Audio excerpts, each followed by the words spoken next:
One of the hottest seats in the coaching carousel in all of college football. It's in Waco, Texas with Dave Aranda. Cam Stuart, Locked On Baylor, joining me here on the show. Before we get to spring football and what to watch for with the Bears, is that seat as hot as it appears? Yeah. I mean, it's very similar to Neil Brown's seat at West Virginia before the 23 season. It's pretty hot. In fact, it was pretty big news when Mac Rhodes, the AD, said we're gonna stick with Aranda for another year. It shocked a lot of people. So I think they are really a lot of people are staking their jobs to Dave Aranda making some progress with this program this year.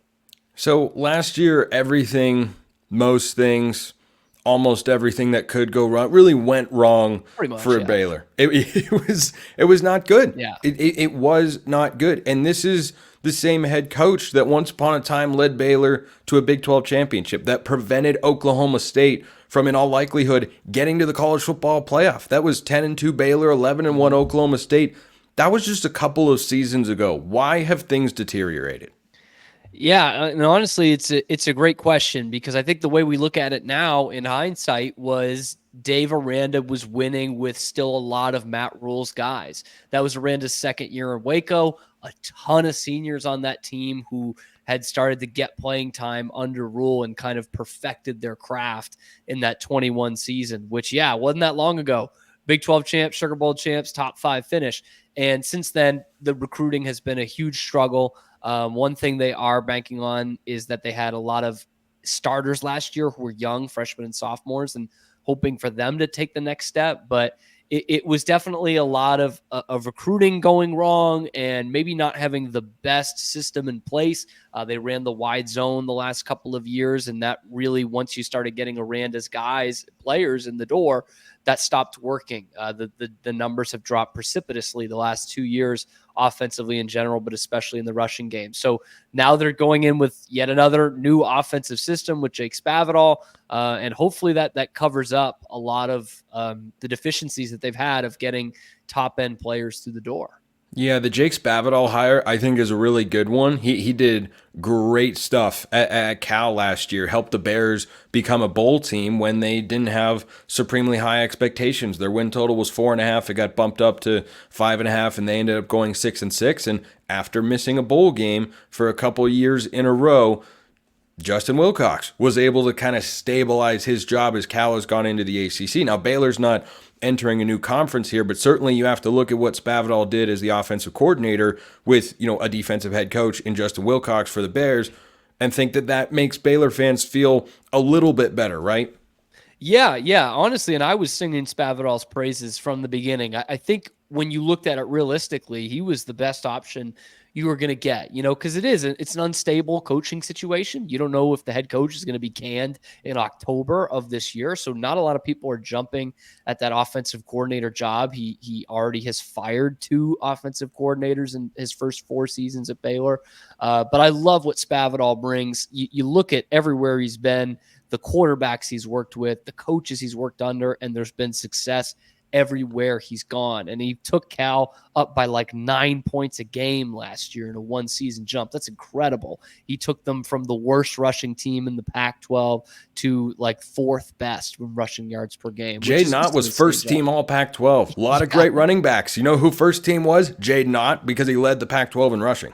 Yeah, which like for 1 season, that's a big jump, right? Like that's something you build for 2 or 3 years to make that big a change. And what we've heard and what we've seen in terms of some of the other position coaches they've hired and the guys they've brought in is they are going to go back to a spread it out, almost air raid style offense, the one that Art Briles brought a ton of success with on the field about 10 years ago. That style looks to be coming back to Waco. I know the players are really excited about it, and Spavital is the kind of guy to hand the keys to for that style of an offense. Yeah, so for Baylor going into this year, their win total, according to our friends at FanDuel, is set at 5.5. And there are new quarterbacks, and there's a little bit of a back and forth with who could be the starter for the Bears this year. But before we jump into that, Cam, how many games does Dave Aranda have to win to be Baylor's head coach in 2025? Spencer, I would love to say 10 or 11 to talk about standards, but I think it is. I think they have to go over the 5.5. I think you got to be a bowl team.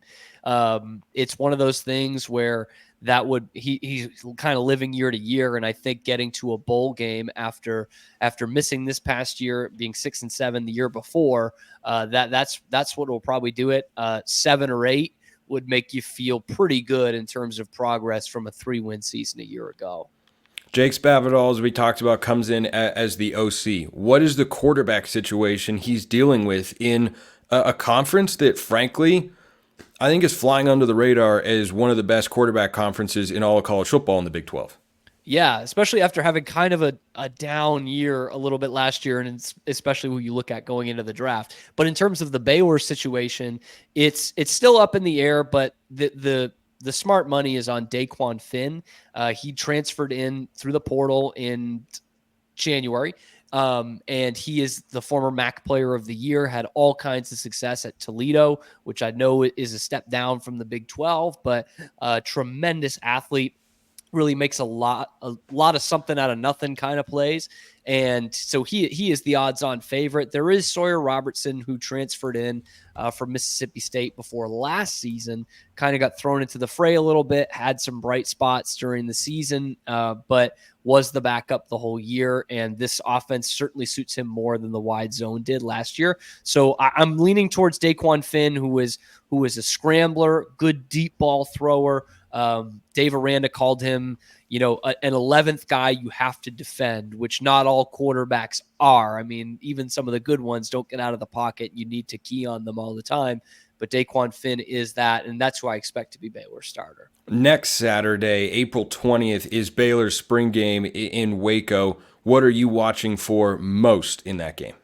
Oh, man, Spencer, I'm not too football wonky, I guess, because I'm just looking at quarterbacks. I really am. Like that's I don't know that that's a crazy thing to say, because if you don't know who the starter's going to be, I mean, if you're a Baylor fan, you're probably wondering, well, who's going to be the starting quarterback here? Yeah, what's funny is a big point of concern for them is each line, offensive and defensive line, and I just don't know that you learn a lot about that in a spring game. Obviously, I mean, there's not many negatives in a spring game. You're usually taking away positives. So I'm just looking at who is going to command an offense, and we were doing it last year too. In the spring game and in spring camp. So I'm just looking to see which quarterback is going to move the ball down the field, is going to look more comfortable out there, get more guys involved. So yeah, the offensive and defensive line certainly need help.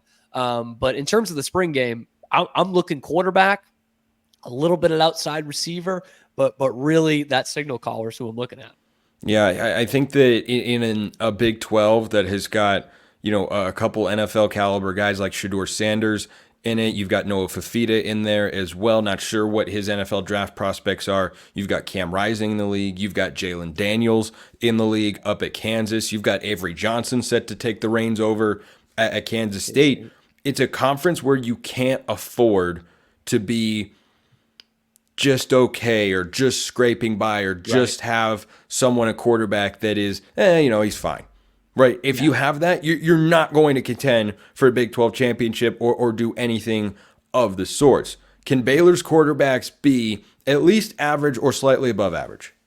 I think so. I do have a lot of confidence in Daquan Finn specifically, and I do think that Sawyer Robertson would fit better into this style of offense than the wide zone.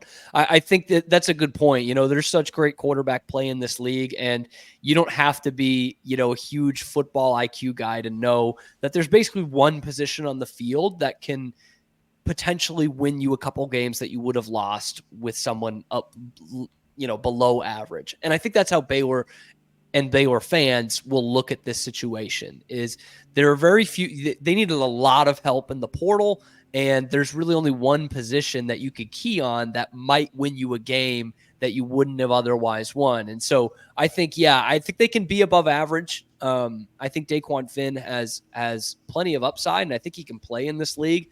And if he is above average and, playing that 7 out of 10, 7.5 out of 10 every week, that's going to win Baylor a lot more games than the 3 they won in 2023. Cam Stuart, Locked On Baylor. Check him out on YouTube and wherever you get your podcasts for all your daily Baylor Bears content. Cam, thanks so much. Spencer, thank you for having me. Speaking of quarterbacks, I've got two quarterback questions at two different schools, and you might call them blue bloods in college football. Ohio State and Alabama. That's coming up next.